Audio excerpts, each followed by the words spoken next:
আমার চ্যানেলে স্বাগত বন্ধুরা। আজকে নতুন একটা বাটা মাছের টক ঝাল মিষ্টি রেসিপি নিয়ে চলে এসেছি। বাটা মাছের টক ঝাল মিষ্টি কারি। তার জন্য প্রথমে মাছগুলো ধুয়ে নিয়েছি, নুন হলুদ মাখিয়ে কিছুক্ষণ রেখে দিয়েছি। তার সাথে দিয়েছি সামান্য একটু কাগজি লেবুর রস, কারণ আমার মেয়ের একটু আষ্টে গন্ধের ব্যাপারটা আছে, ওই জন্যে একটু কাগজি লেবুর রস দিয়ে এটাকে কিছুক্ষণ রেখে দিয়েছি মাছটা। তাতে দেখবে তোমরা করে এত সুন্দর স্মেলটা আসে, কোনো আষ্টে গন্ধ থাকে না। আর নিয়ে নিলাম গুঁড়ো মশলা, আদা জিরে গুঁড়ো, ধনের গুঁড়ো, লঙ্কা গুঁড়ো, সমস্ত কিছু, লবণ, তার সাথে আদা লঙ্কা পেস্ট করে নিয়েছি। আর নিয়েছি পেঁয়াজ কুচি, টমেটো কুচি, আর 4টে কাঁচা লঙ্কা গোটা চেরা। এবার কড়াইতে পরিমাণ মতো তেল দিয়ে দিলাম। দিয়ে এবার আমি এবার মাছটাকে ভাজতে দিয়ে দেবো। তার সাথে নিয়েছি কিছুটা আলু কেটে নিয়েছি আর পাতিলেবু। এবার কড়াইয়ের মধ্যে তেল আর হলুদ, একটু নুন আর একটু হলুদ দিয়ে দিলাম, যাতে মাছটা ভাজার সময় গায়ে তেল ছিটে না আসে, সেই জন্যে এই ব্যবস্থা। তো তেল গরম হয়ে গেছে, এবার আমি কড়াইতে মাছগুলো দিয়ে দিচ্ছি। একদমই জ্যান্ত মাছ, বাটা মাছ, তো খুব বেশি কড়া করে ভাজার কোনো প্রয়োজন নেই। কিছুক্ষণ একটু ভেজে নিয়ে এপিটোপিট ভেজে তুলে নিতে হবে। তো মাছগুলো আমার প্রায়ই ভাজা হয়ে এসছে।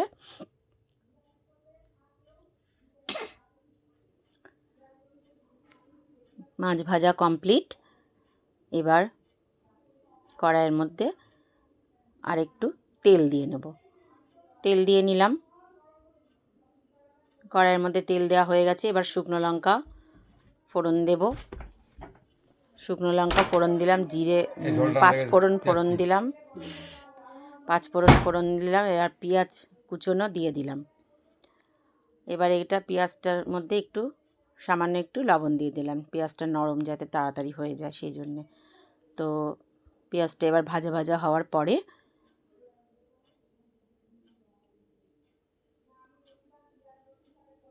একটু গুড় দেব মিষ্টির জন্যে। আমি রান্নায় চিনি ব্যবহার করি না, গুড় দিলাম, ভেলি গুড় যেটা, সেইটা। তো গুড়টা দেওয়ার পরে পেঁয়াজটা একটু ভাজা ভাজা হয়ে গেলে এবার আমি সমস্ত গুঁড়ো মশলা, বাটা মশলা সব অ্যাড করব। টমেটো কুচিটা দিয়ে দিলাম। এবার টমেটোটা একটু নরম নরম হলে বাটা মশলা, সমস্ত মশলা, কাঁচা লঙ্কা, গোটা লঙ্কাটা দিয়ে দিলাম, চেরা আছে অবশ্যই। এবার টমেটোটা একটু নরম নরম হওয়া পর্যন্ত একটু নাড়াচাড়া করে নিচ্ছি। তারপরে বাটা মশলা যেমন রসুন, লঙ্কা, আদা, এটা আমি পেস্ট করেছি। এবার দেব লবণ, লঙ্কার গুঁড়ো, হলুদ, ধনের গুঁড়ো আর জিরের গুঁড়ো। এই ধনের গুঁড়ো আর জিরের গুঁড়োটা আমি ঘরেই করে নিই। এই রেসিপিটাও মানে রেসিপিই বলছি, এই তৈরি করাটাও তোমাদের একদিন শেয়ার করব। এবার আলুগুলো দিয়ে দিলাম। আলুগুলো না আমি আগে ভেজে রাখতে ভুলে গেছিলাম, তো এখনই দিয়ে দিলাম, কষিয়ে নিলেই নরম হয়ে যাবে। তো আলুগুলো দিয়ে এবার আমি কষতে শুরু করলাম। ভালো করে এবার কষিয়ে নেব।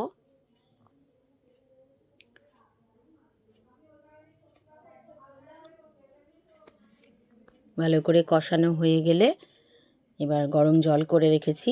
রান্নায় যদি একটু গরম জল ব্যবহার করা যায় তো রান্নার স্বাদও খুব ভালো হয়। তো কষানো হয়ে এসছে প্রায়, তেল ছেড়ে গেলেই এবার একটু হলুদ কম মনে হচ্ছিল, তাই একটু হলুদ দিলাম, কারণ আমি লঙ্কার গুঁড়োটা ব্যবহার করি না খুব একটা। এবার জল দেব। ঢাকা তুলে একটু ঢাকা দিয়ে রেখে দিয়েছিলাম, তো এবার ঢাকা তুলে দেখলাম তেলটা ছেড়ে এসছে। এইবারে জল দেব এর মধ্যে। জল দিয়ে আলুটা সেদ্ধ হওয়া পর্যন্ত অপেক্ষা করব।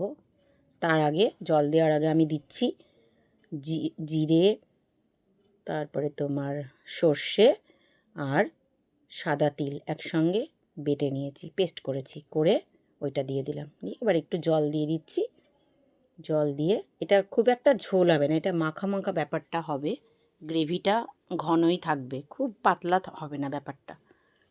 দিয়ে এবার ঢাকা দিয়ে দিলাম, আলুটা সেদ্ধ হওয়া পর্যন্ত অপেক্ষা করলাম। 5 মিনিট পরে দেখলাম আলুটা সেদ্ধ হয়েই গেছে আর গ্রেভির ঝোলটাও প্রায় শুকিয়ে এসছে। এই অবস্থায় মাছগুলো, ভাজা মাছগুলো দিয়ে দেব। ভাজা মাছগুলো দিয়ে দেওয়ার পরে আমি গ্যাসটা অফ করে দেবো, কারণ মাছ দেওয়ার পরে বেশি ফোটালে মাছগুলো নরম হয়ে যায় খুব, দিয়ে ভেঙে যায়, তো মাছ ভেঙে যাওয়ার সম্ভাবনাটা খুবই থাকে। সেই কারণে ঝোলের মধ্যে মাছটা দেওয়ার 2 মিনিটের মধ্যে গ্যাসটা বন্ধ করে দিলেই ভালো হয়, তারপরে ঢাকা দিয়ে রাখলেই ব্যাস রেডি। এর মধ্যে একটু ধনেপাতা কুচি দিলে খুব ভালো হয় ব্যাপারটা, কিন্তু আমার আজকে ধনেপাতা ছিল না, তাই ওটাকে আমি স্কিপ করে গেছি। তো তোমরা এভাবে মাছটা, বাটা মাছের ঝাল রান্না করে দেখো, খুব খুব সুস্বাদু হয়েছিল এবং হয়ও, তোমরা নিজেরা করে দেখো। একদম রেডি বাটা মাছের ঝাল। এই রকম নতুন নতুন রান্না পেতে আমার চ্যানেলটা সাবস্ক্রাইব করে দিও বন্ধুরা। Thank you.